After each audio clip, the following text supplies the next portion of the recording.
Why you sleeping on us? Why you sleeping on us? No cap, we gon' Here's what I do. So I've got a couple things. So when I go to a customer and a customer gives me a rate, there's a couple questions I ask a customer. The first question I'll say is, what type of rate is this? Is this a budgetary rate? Meaning, is this going to go in 6 months? You know, is this a rate? Is this a contracted style rate? Do you get this all the time? Is there volume behind it? Can I find somebody to do this 5 times a week for the next 6 months or whatever? Is this a contracted rate? Or is this a one-time gotta go get it out of here rate? Okay, so I'm actually going to that customer. You want to, and you start to ask about rates. It's more than just that customer saying, "Give me a price." It's time for you to be that detective. Let's determine what type of price I'm going to give them. So if it's a budgetary rate, I might be a little bit high. I might be say, "Hey, this is high," but it's easier for me to come for less money later on than more money. So let's at least see if you get the job, and I can work down from here, because they're negotiating to try to win this bid. If it's a contract, if I go in there and she says, "Well, we get these 3 times a week or 4 times a week," and I'm like, "For how long do you get them? You know, just so I can get you the best rate." It's my job as a logistics provider to provide them the best service, not a rate. It's the best service. So if she says, "Well, there's high volume in this one stuff," I said, "Okay, perfect. Let me contact this guy Lean, who's out of here all the time, and see if he'll give me a contract rate, and I'll keep him. You know, if we can more volume, I can give this guy, the better rate I can give you. If I can give him, let's say you do shorter hauls, so let's say it's $1,000 a day, right? If I can give this guy $1,000 a day, 5 days a week, and I can day rate him, he'll be at that $1,000 a day, compared to being $1,500 a day spot market rate. But I got to be able to give this guy volume to do that. So you got to help me and let me know, you know, so I can persuade, you know, network with my people. If she's like, "Well, this is pickup, you know," if let's say she gives it to me on Monday and she says it's got to go by Friday.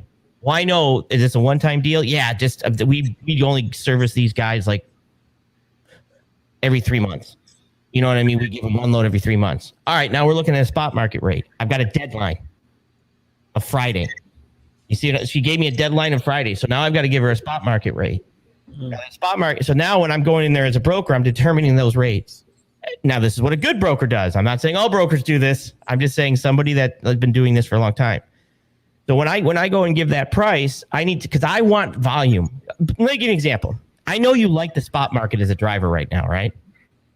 Yes, I do. Yeah, I ain't got no problem with it. Well, customers don't like the spot market. Let me give you an example. What if we did spot market insurance? Okay. Every month, you didn't know what your insurance was going to cost until the first of the month. It could be going up. It could be going down. It could be, you know, a whole bunch of wrecks in Texas. Next thing you know, it shoots up to $3,000. Same as the spot market. Would you like that, or do you like consistent insurance? Oh, you already know the answer to that. I mean, you know, it's like anything. It's like your mortgage, your rent, anything you had, car notes. So this is why I drivers don't look at it and then they think to themselves, "Oh, damn, he's right." So it's one of those things that customers are the same way. They want consistency. Now, that consistency might be $3 a mile, which is still should be approximately 100% profit for you if you're at $1.50. If your cost is $1.50 and you're getting $3, you're getting 100% profit, right? Because you're getting an extra $1. Okay. But that consistency of 1 year is what your goal should be. Because from there, if you have a contract to do this lane for 1 year and you're getting this much money, you can go to a bank with that and build. You can go to a bank and say, "I have a 1-year contract with this customer for this rate."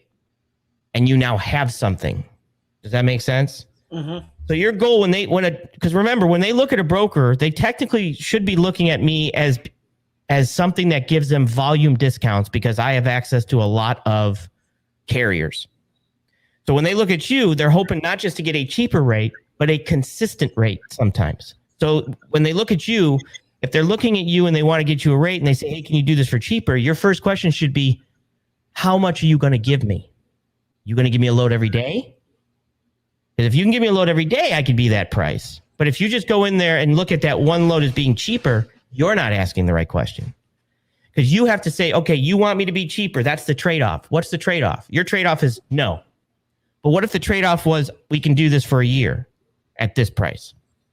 So it's that trade-off that you ask for when a customer says, "Hey, can you be cheaper?"